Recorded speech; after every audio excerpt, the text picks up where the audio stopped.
kalimat yang menyelamatkan dunia akhirat itu la ilaha illallah Muhammadur Rasulullah.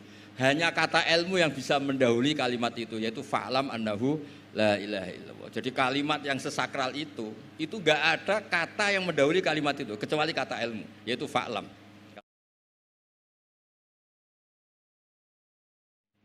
Assalamualaikum warahmatullahi wabarakatuh. Bismillahirrahmanirrahim. Alhamdulillahirabbil alamin wassalatu wassalamu ala asyrofil mursalin sayyidina maulana Muhammadin wa ala alihi washabihi ajmain, amma ba'du.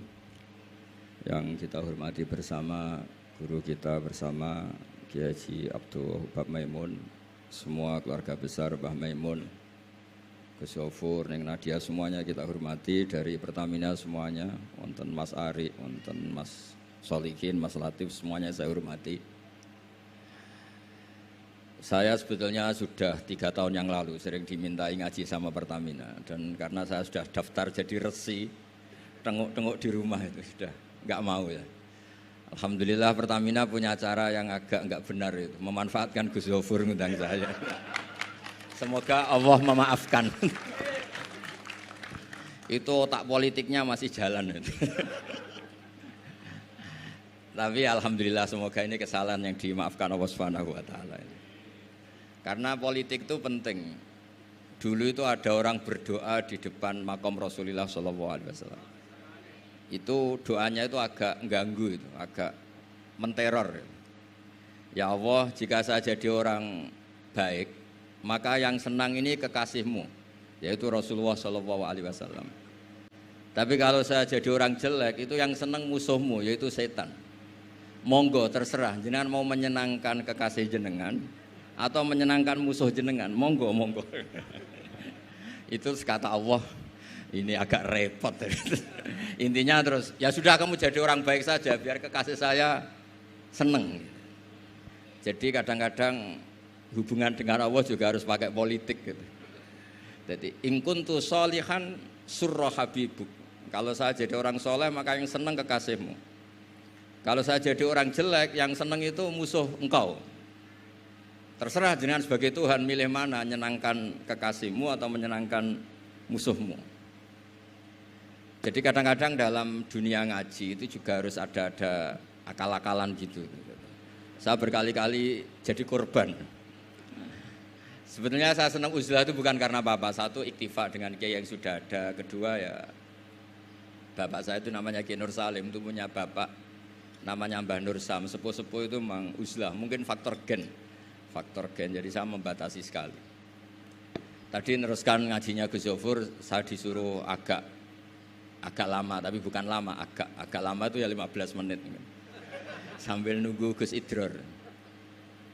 Tadi beliau cerita Mbah Maimun itu menjadikan belajar itu thariqah. Thariqah itu ilmu, kata Mbah Mun, mengajar. Jadi beliau saking tawaduknya enggak pakai bahasa Arab. Memang teks hadisnya itu Arabnya itu ad-dunya mal'unah, mal'unun ma fiha illa dzikrawah wa ma walahu. Aw aliman aw muta'aliman. Jadi dunia ini semuanya terlaknati. Kecuali yang terkait ingat Allah, ingat belajar, ingat ilmu. Saya sering, karena saya ini termasuk peneliti, saya bikin analogi. Ada rumah itu lengkap, ada kamar mandinya, ada kamar tidurnya, ada makanannya. Tentu yang masuk rumah itu terburuk itu adalah nggak ngerti yang punya rumah itu siapa. Nggak punya rumah itu siapa, kamu langsung makan, langsung tidur, langsung memanfaatkan isi rumah itu. Tanpa ingin tahu yang punya siapa. Betapa buruknya itu. Nah kira-kira seperti itulah pengajaran kita di pesantren. Pertama yang harus kamu ngerti itu ma'rifatullah. Kamu tahu yang punya dunia ini siapa. Kok tahu-tahu kamu pakai minyaknya kamu bor Pak Ari, terus dijual, terus menghidupi sekian banyak orang, itu milik siapa? Itu tidak milik direkturnya, milik Allah Subhanahu wa taala. Jadi memang ngerti itu nomor 1. Jadi ya sama, kamu mau sowan sini itu harus matur Mbah Ubab sebagai putra Mbah Mun tertua, matur Mbah Ghafur. Kalau ngundang saya ya harus lewat Gus Yofur. Jadi pokoknya harus ngerti dulu gitu. Intinya itu harus ngerti dulu. Itu ada orang Gus biasa dimarahi istrinya tuh senengnya sama saya bukan main. Karena saya sering cerita ilmu itu penting, yang bikin orang nggak kaget tuh ilmu. Kamu tahu kan istri kamu pantangannya itu kamu pulang nggak bawa uang, sudah gitu punya cerita di luar kamu tuh nggak macem-macem. Ya Gus tahu. Setelah pulang betul-betul nggak bawa uang, ada kabar kamu macem-macem. Istri kamu marah nggak marah? Setelah marah betul, Anda harus bangga karena itu sesuai teori ilmu Anda. Akhirnya setiap dimarahi istri itu dia bilang, ternyata ilmu saya akurat, ilmu saya benar gitu. Jadi ilmu itu penting supaya kalau kita ngalami apa-apa itu tidak kaget. Di mana-mana atasan itu ya marahi bawahan. Bawahan itu takut sama atasan. Suatu saat kamu dimarahi Pak Ari, ya berarti sodako ilmu saya memang akurat. Karena tidak ada ilmu yang mengajarkan bawahan marah sama atasan. Ya sudah, anggap saja itu sesuai teori. Jadi enak lah, anut ilmu itu enak. Tadi kalau Gus Zofur cerita dulu di Madrasah Sarang sampai di Al-Azhar, itu takutnya kiai itu kalau diancam santri itu boyong. Memang ketika saya ngaji sama mas saya Sarang termasuk sama Mbak Ubab itu masyhur itu. Kalau ada orang nggak naik kelas, itu kiainya diancam saya naik atau kembali ke terminal. Itu kiai biasanya takut. Itu cerita terkenal. Ternyata di Al-Azhar sama. Tadi ada anak Thailand nggak hafal 8 juz, bawa tiket Gus.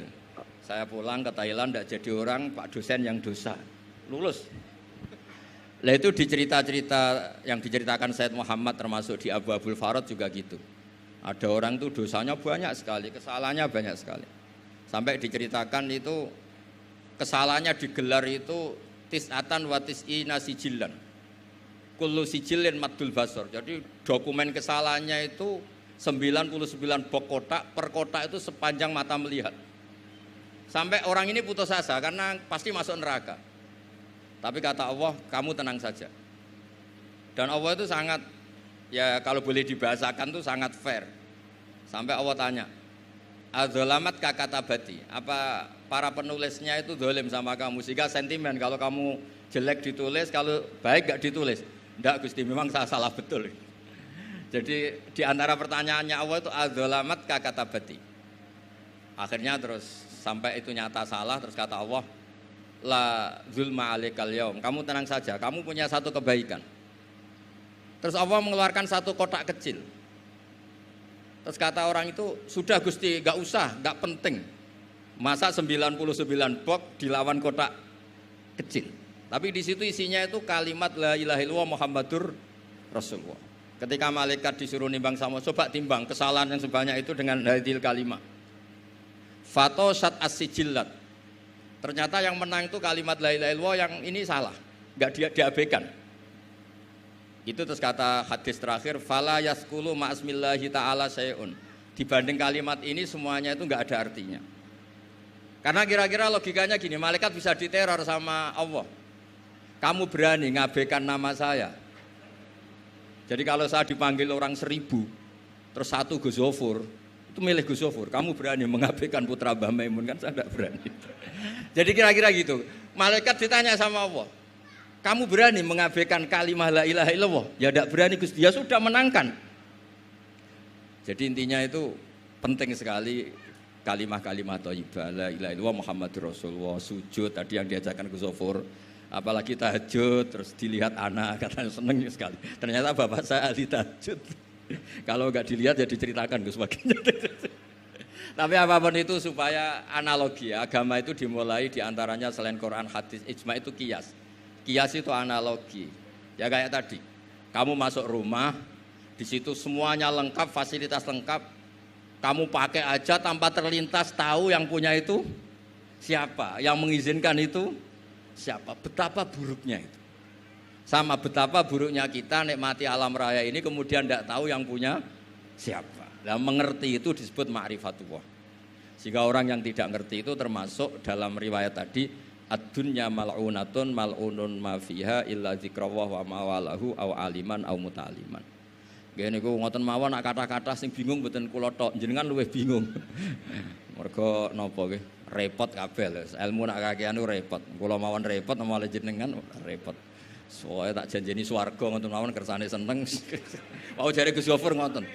Ado-ado Semarang rene numpak bis mlebu hadis man salaka tariqan yaltamisu fi ilman sahalallahu lahu tariqan apa ilal jannah. Jadi pokoke ngaji teng adat pesantren wis pokoke sing seneng wis mboten ngancam-ngancam wis. Ini wasiate bapak kula. Bapak kula sering cerita, wong ning omah diamuk bojone utange akeh, ning tempat ngaji diancam neraka. Dadi ning omah diancam, ning tempat ngaji diancam. Jadi min jahanam ila jahanam. Kata bapak saya, pokoknya ngaji ku sing seneng. Alhamdulillah guru saya juga guru bapak saya Mbah Maimun tuh kalau ngaji ya guyon itu. Sampai pernah beliau cerita, aku tahu disalahno wong ngaji kok guyon terus. Dawe Bamun lucu. Mergo aku wis iso maca, cara rapati iso ya ora iso guyon, mergo wis meruntus roh kitab iku. Mas kok mikir terkipe piye wis meruntus. Ora kober apa? Guyon. Supir nampun ahli kan santai mawon guyon, nak latihan kan tegar. Jadi kadang-kadang guyon itu buktekno alime, orang tertentu tapi tentu yang sekali Mbah Mun, yang sekali orang-orang itu. Nggih mboten mawon kula kepengin ki pokoke jenengan ngerti lah kenapa yang tidak malun, yang tidak terlaknati itu orang yang ngerti, karena kamu masuk Pertamina harus tahu direkturnya siapa, prosedurnya kayak apa, masuk rumah juga gitu, nyupir juga gitu. Pertama yang harus tahu ini remnya kayak apa, semuanya harus tahu.